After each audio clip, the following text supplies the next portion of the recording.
Singo, you're on the cusp of a remarkable achievement, 300 career games. That must make yourself and your family very proud. Yeah,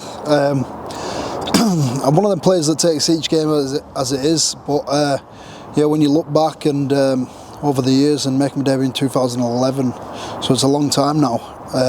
Yeah, so 300 is a pretty big number. And I suppose the best place to start is right at the very beginning. How did the love of rugby league begin for you? I believe you was a ball boy at Barrow, wasn't you? And yeah, so I was at my amateur club, Barrow Island, and yeah, my dad took me and my brother down and just enjoyed it from the off, really. And then when I was a bit older, getting more with it with rugby in like 12s, 13s, I ended up as a ball boy. And I still remember when Wigan came to town and played the Challenge Cup. I was about 15 then, and I was still ball boying then, so off maybe 14.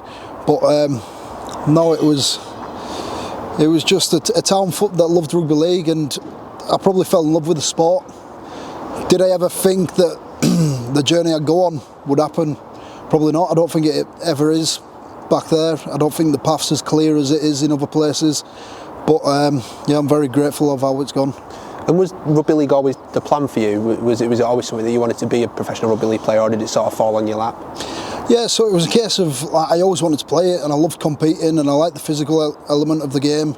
And we had a strong side at Barrow Island, so we were enjoying some like nice local wins and the Cumbria Cup wins and that. But when I was around 14s and 15s and 16s, the national camps came in, and I managed to get on one in 16s, and it was Bob Pickles, a scout at Leeds.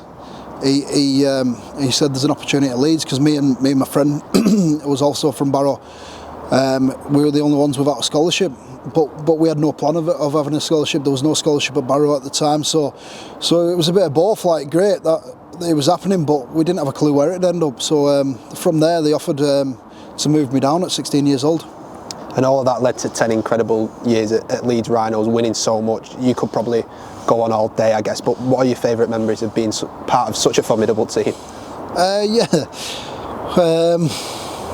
it was an incredible team, especially at the time. I think they were world champs in, was it 08 and 09 when I first got there, and then they won it in 11-12. I was part of the squad, not the playing squads, but like part of the full-time squad in them times, and it was just amazing to watch. And probably when I look back as a player now, as a 30-year-old player, it probably gave me some great experiences, great lessons on especially the big games, on what it takes to win and what working teams are and do. And I'm probably grateful for them sort of lessons. But I think in general, just playing Super League, making my debut was obviously great. 2015, that was my first crack at a final when we beat Hull KR at Wembley. And then, yeah, led on to beating Wigan for the treble season. So, and 17 to go and win it without our big names like Kevin, JP, when we were wrote off in that final. There were some amazing times there. I'm very, very grateful.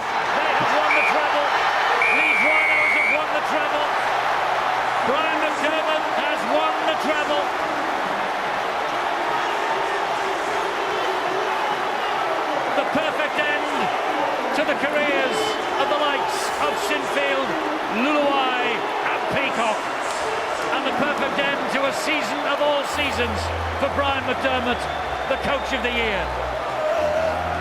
They've done it. You just took the words out of my mouth a bit. I mean, every time I see you at training Single, you're always offering a piece of advice, speaking up in huddle. Do you feel like you've become a bit of a leader, and how much of that do you think was born from being around characters like Kevin Sinfield, Rob Burrow, even our skipper here now, Callum Watkins?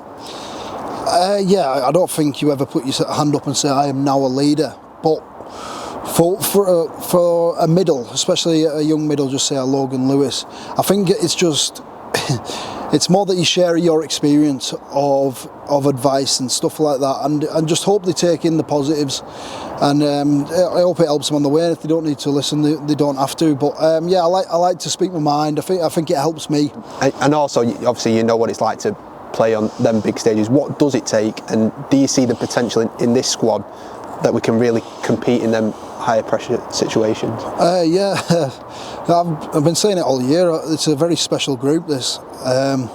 What it takes is probably being comfortable with each other, having trust, high standards, and then just having a dig for each other. with leaders such as, going back to the leaders such as Cal, like he's been there and done it before. Sneedy, I think he's got 2 Challenge Cups to his name. Like there are justified winners in there, and look, if they're our role models and leaders, and we've got a talented group that trust each other and are comfortable being themselves on and off the field, then the sky's the limit.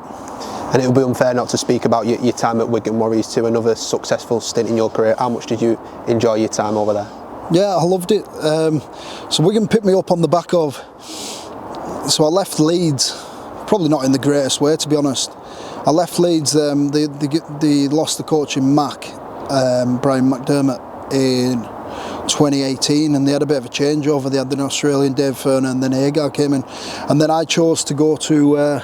under Brian Mack, the previous coach, at Toronto, and then it all went bust. So Wigan picked me up at a time probably where I needed them, and it was a great club, and they gave me a great opportunity, and it was interesting just as a rugby league fan really to see how the other side win. And I managed to do that. I managed to win the league leaders and a Challenge Cup, and it was really interesting for me to see how this side of the country does it other than the other Yorkshire side. And I've really enjoyed it. I thought Wigan were great. I'm still living in Billinge now, Wigan postcode. So I've had one of my lads born in Wigan.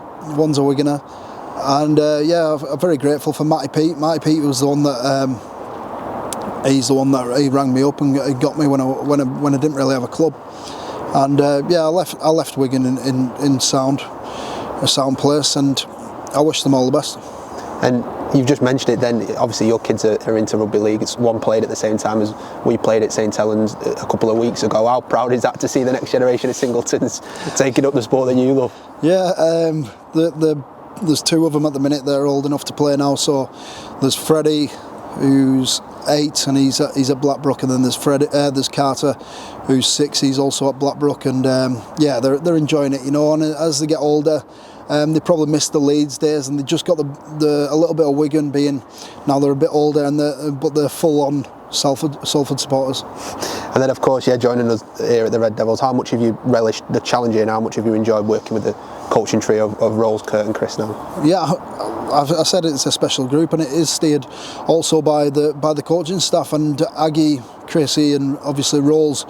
I think they're fantastic. I think they let the players be players, and then they just steer them in the right way, and they have their influence on it. And I think they are big game coaches. I think they all understand it, and they all understand what it takes to win. And I said before, the sky's the limit. It really is for this group.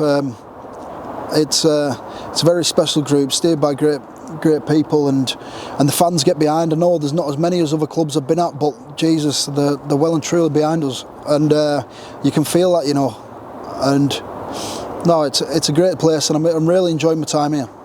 And you came in and had an impact last year, but with a full season under your belt, you've helped guide the team to where we are today in the playoffs. The mentality of the team is that obviously that we want to go all the way, but it's already an incredible achievement for such a small squad, isn't it?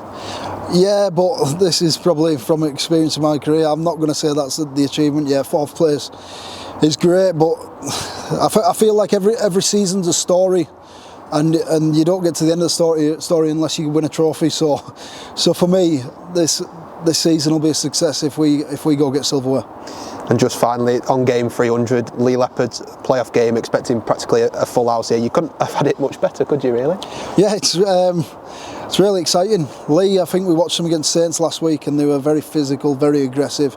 I've worked under Adrian Lamb before, very smart coach, and I think if you're looking for playoff rugby, there's no better place for it. And I hear it is a sellout, which is fantastic news for the club and the Super League. But it's really exciting. But I think this season I do want to get to appearance 3 or 2 though. Single, thank you so much for taking the time to speak to us, and congratulations again on such an incredible milestone. Good luck Friday. No problem, thank you very much.